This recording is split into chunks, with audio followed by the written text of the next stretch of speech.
Prices for just about everything are rising fast. In October 2021, inflation took its biggest jump in more than 30 years. It's hitting specific parts of the economy hardest. Drivers face a 59% increase at the pump compared to 1 year ago. The average used vehicle is selling for 26% more than it was a year ago.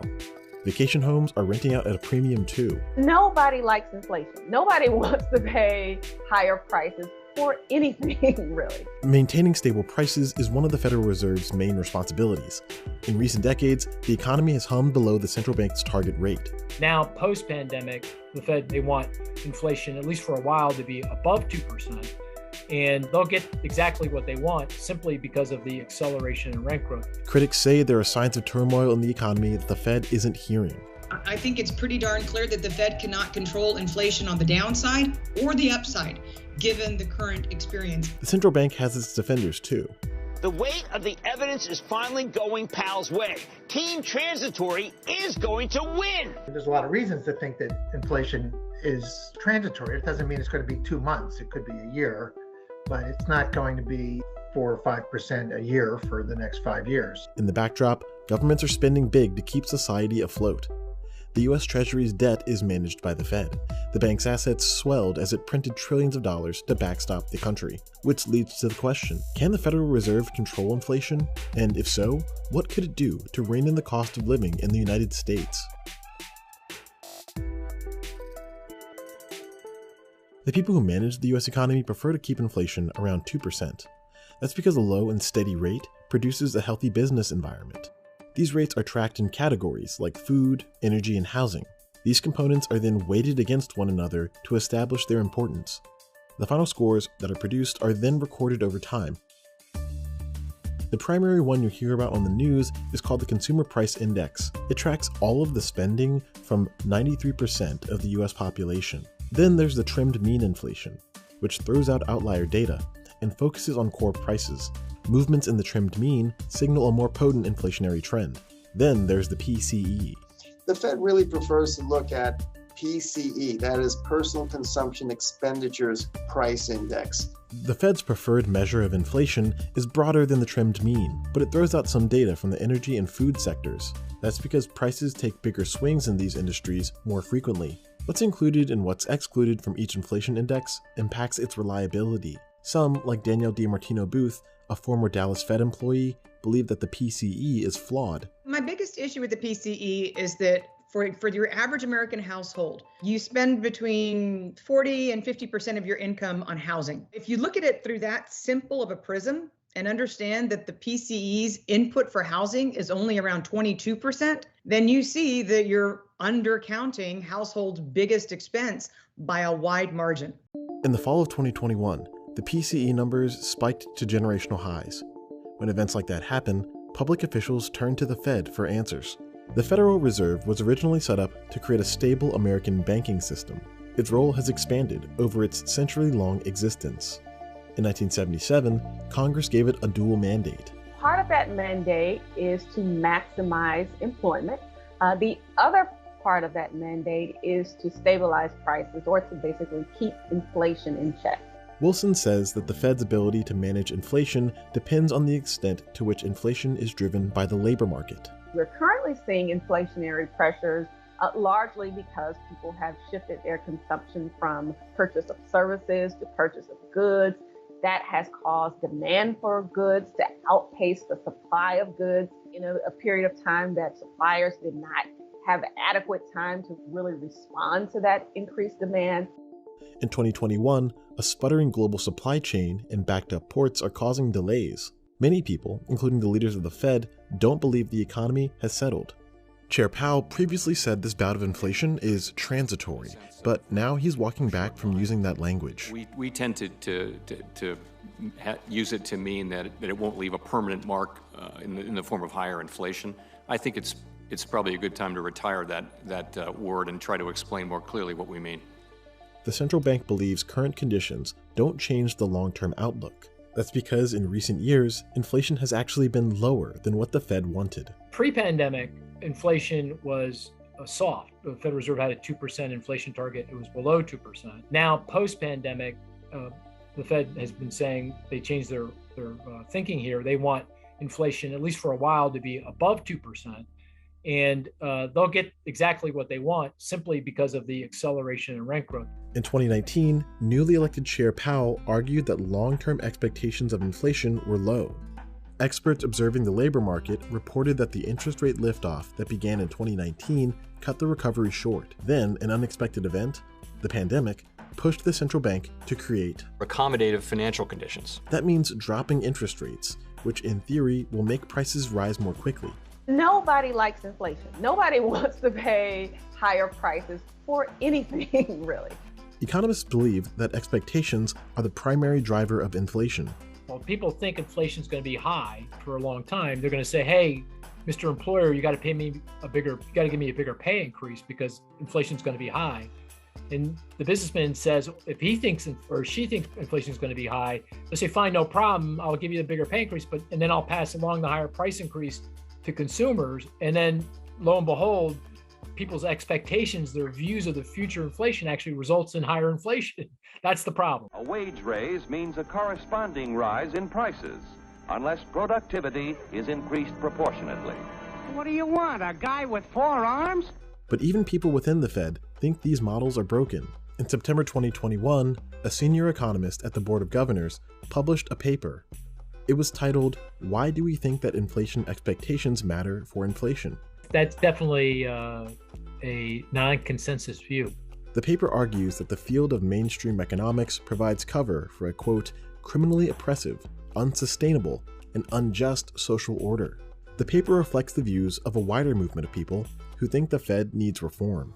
There was an internal debate inside the Fed in 2008, in 2009, in 2010. Why did we miss the financial crisis? Why did we miss the subprime crisis? And it was determined at the time that the Fed's inflation model really was broken. Because had it incorporated securities prices, had it properly incorporated the price of housing, residential real estate, then the Fed wouldn't have been blindsided ahead of the financial crisis. So what they did after writing all these internal white papers and determining that they needed a new inflation regime was nothing. And because they needed this broken model to hide behind, which systematically understates inflation so that they could keep easier monetary policy than they would otherwise to prop up the stock market. Many people who watch the Fed cite breakdowns in models like the Phillips curve. The Phillips curve is a model that economists use to make interest rate decisions. The model contains 2 inputs, inflation rates and employment data. Various forces shift where the economy is along the curve at any point. When the employment indicators point to a tight labor market, the plot of the Phillips curve shifts to the left. That means that there are more jobs open than there are workers to fill the roles. That also increases the pressure on employers to raise wages, which means higher rates of inflation. The Fed can control inflation when it's coming from the labor market. Their main tool for doing that is the federal funds rate. And by lowering that rate, it tends to help to spur economic growth and job creation. And when they raise that rate, it tends to slow that growth and the resulting job creation. The reason for doing that would be if there were concerns about inflation growing too fast or potentially getting out of control because the unemployment rate is too low and starting to put upward pressure on prices because there is upward pressure on wages. Some economists believe that in 2019, the official models produced an error. That year, unemployment dropped to 3.5%. When unemployment gets this low, the Phillips curve tells us that prices should start to rise. The Fed started to hike interest rates before sending them back down in the pandemic. I think one of the things that we have learned coming out of that recession and more recently is that the economy has probably been further from what would be a genuine level of full employment. Some say that the failure to lift off interest rates is a mistake that the country will have to pay for in the future. Jay Powell in 2018, 2019 found out that he couldn't raise interest rates. So he failed to get interest rates to his own personal stated target of 3%. He never got to. When you have a Federal Reserve that one cycle after another They try to resolve an underlying issue of over-indebtedness, whether it was the household sector before the financial crisis or the corporate sector before COVID hit. Every time they have a crisis hit, they try and solve the problem of over-indebtedness by putting more debt into the economy. Others still believe that the country is in an extraordinary time that calls for emergency measures. The current environment that we find ourselves in is extremely unusual. All of that really is affecting inflation in a way that we wouldn't typically see during the normal course of how the economy functions. In recent decades, outside forces changed labor in fundamental ways. When unions were a force to be reckoned with, and when employees had the upper hand, then there was a very tight relationship between inflation and wage inflation. So you could have this spiral of rising wages. When we started to de-unionize the country, when employers started to outsource to India and other countries and started exporting deflation because its labor was so much cheaper, all of these elements ended up giving employers the upper hand over employees in America. So the efficacy of the Phillips curve started to become kind of outmoded. And there wasn't this immediate feedback effect from rising prices into rising wages. Policy decisions informed by models like the Phillips curve have had a real impact on American workers. The wages and benefits of a typical worker were suppressed in the period 4 decades after 1979.